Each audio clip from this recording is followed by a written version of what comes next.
Greetings and salutations, my name is Delthea, I'm doing Fire Emblem here. I was talking about Summer Xander. The student swimmer was first available in the Nohrian Summer banner. You and I are going to go over to Summer Xander Best Builds, look at his matchups, his stats, how to use him. I loved trying to build Summer Xander. This was one of the more fun builds that I've done in a while, in my opinion.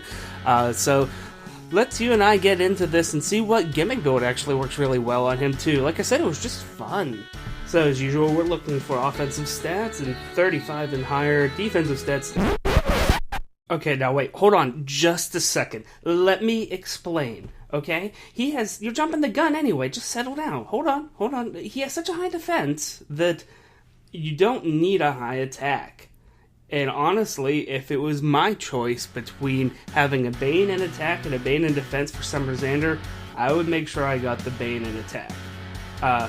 Actually, I would like to just choose all my IVs ever, but, you know, whatever the RNG gods give us, I guess. So, let's get back to it. Let me show you what's going on here. So, for his stats, he has 43 hit points, which is actually hits that threshold, but we're going to talk about that in a moment. Attack is 32. It's getting close to where we want it to be, but it's not there. Speed of 30. You don't really want this to go down. It's going to need to go up by a lot in order to be something that's special, so, you know, let's just leave that alone. Defense of 36. As you're going to see in a moment, Hector has 37. So this is a super mobile Hector, at least as far as that's concerned. And there's things that we could do to patch up the other parts that make Hector a Hector as opposed to, say, a Sheena. And resistance of 16, once again, that ends up being the best Bane overall just because of the lack of mage users compared to infantry and melee and archers and stuff like that.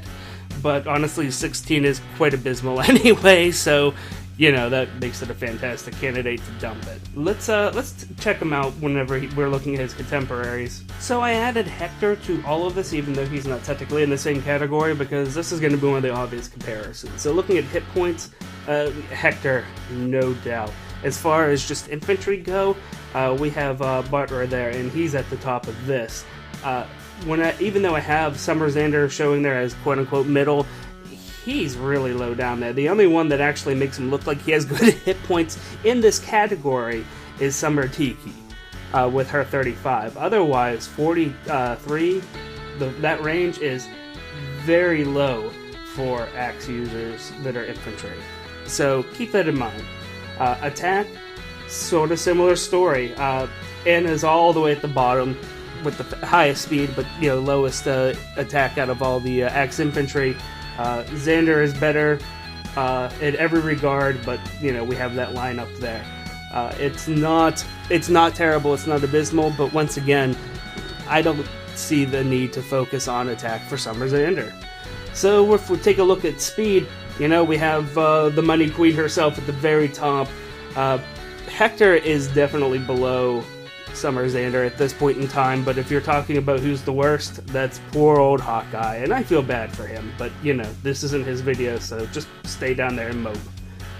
Defensive-wise, Hector does have 1 point over top of Summer Xander, and they are definitely at the very top. There's a wide gap here as far as axe infantry goes, with Anna and Legion being at the very bottom.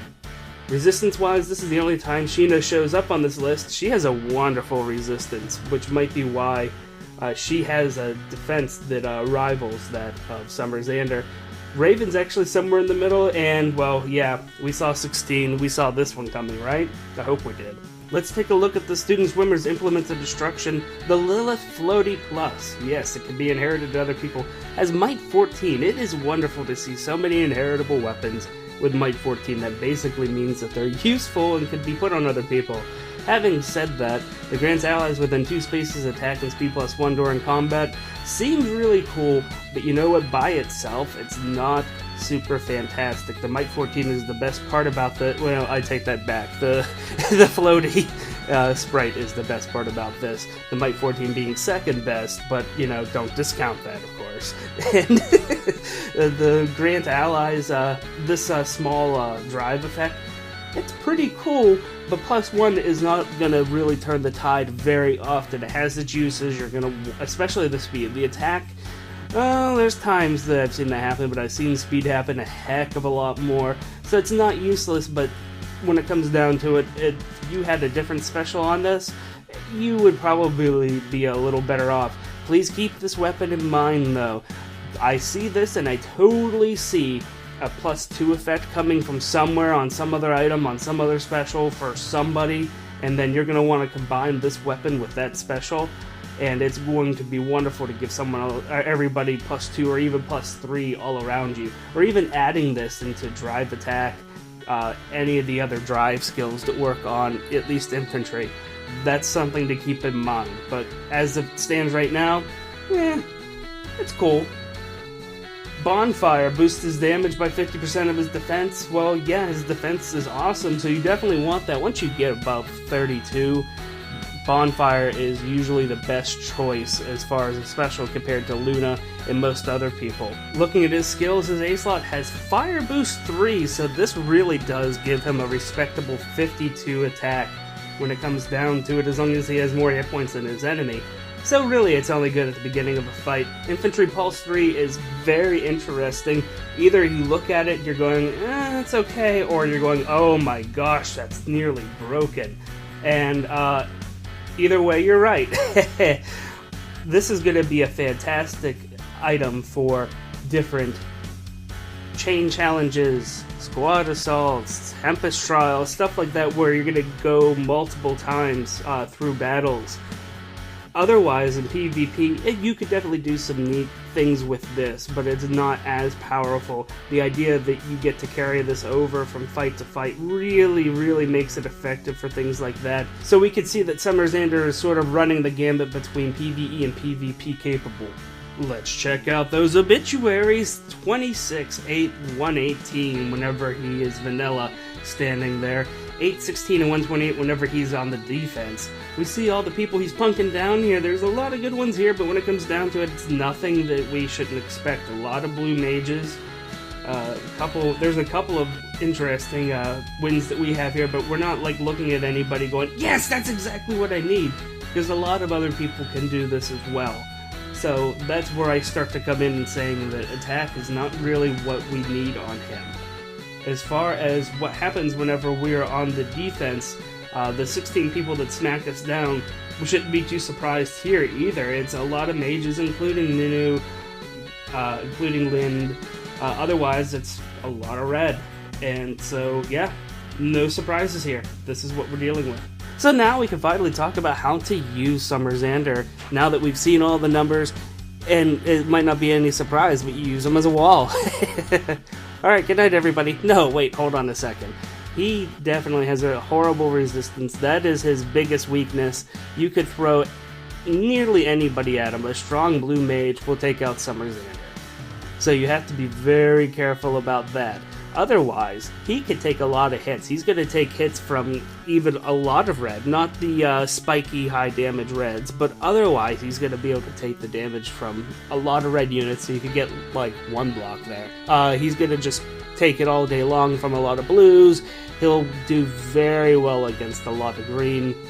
When it comes down to it, if Hector seems awesome to you, but you're like, oh, one movement, I can't do that, then Summer Xander's your boy.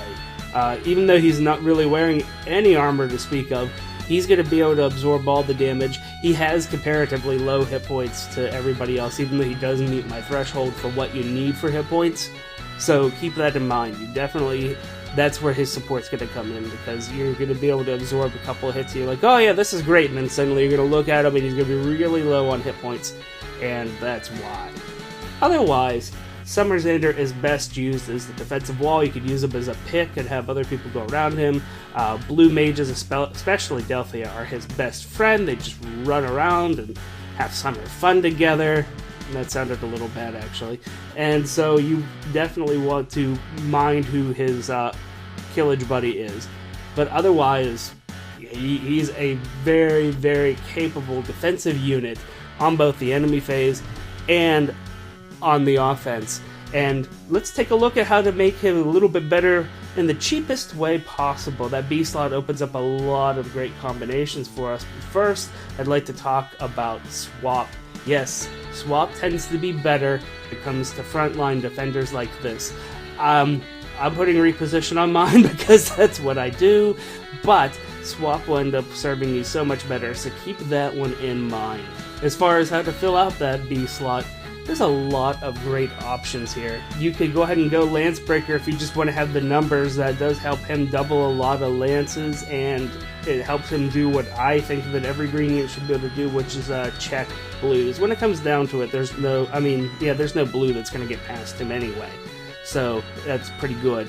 But if you want to just make sure that he could take care of them, then Lancebreaker is your boy. Renewal is actually a good one. Let me talk about that real quick. Renewal does help patch up his lower hit points. It does let him last a lot longer, and it will even give him some wins in a few corner matchups. So when it comes down to it, it's a great skill. Don't discount the healing in this case. Don't stop the healing.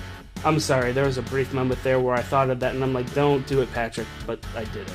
Here we got one of my favorite builds, 117 and 134 whenever he's attacking all units that have Fury, looking at the PvP side, 135 and 116 if you're fighting opponents that have Death Blow that are elite, which is just my shortcut for saying the Infernal and Lunatic versions of most heroes.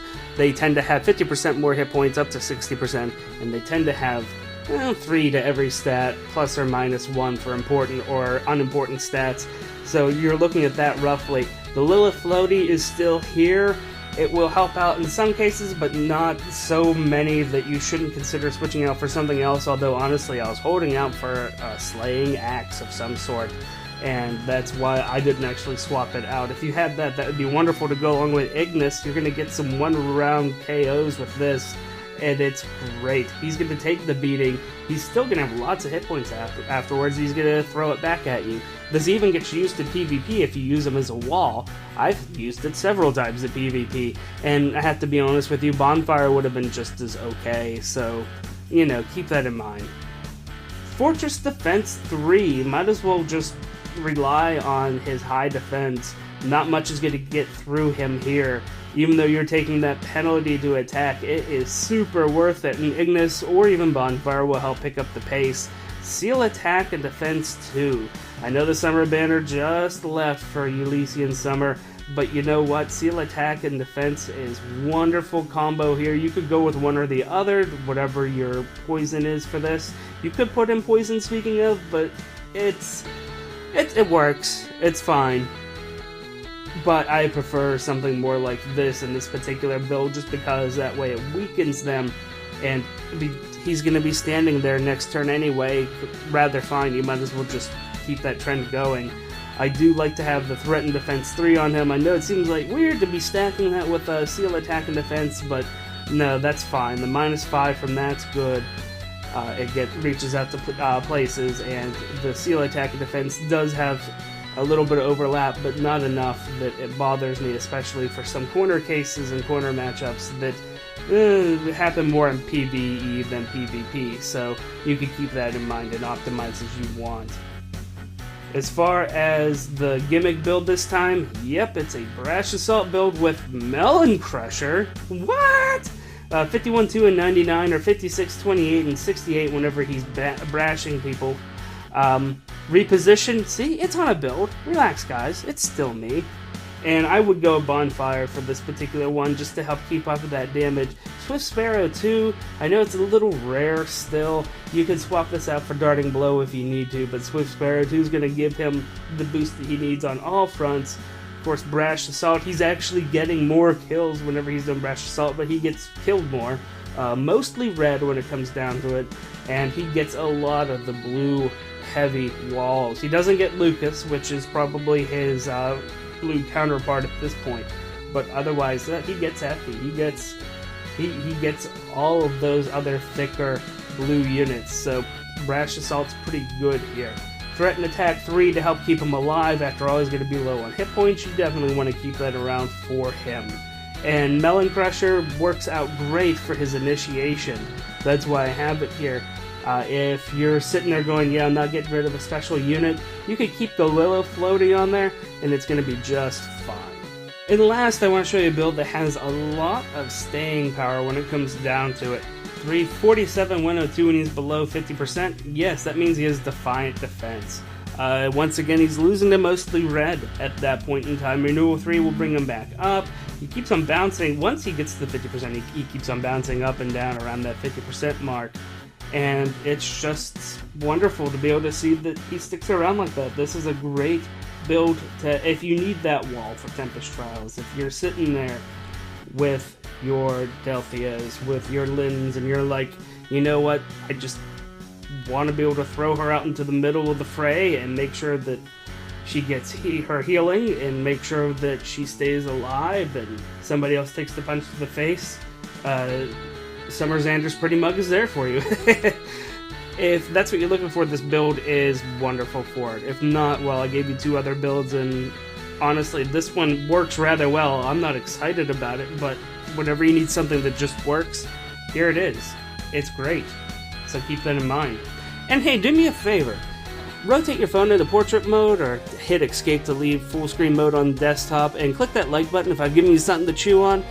If you missed some of the latest Fire Emblem hero goodness, tap or click any of the links on the left. And if you like your information hot and fresh like grandma's cookies, click that subscribe button. My name is Delthea. Thank you guys so much. I greatly appreciate all of you. And until next time, take it easy.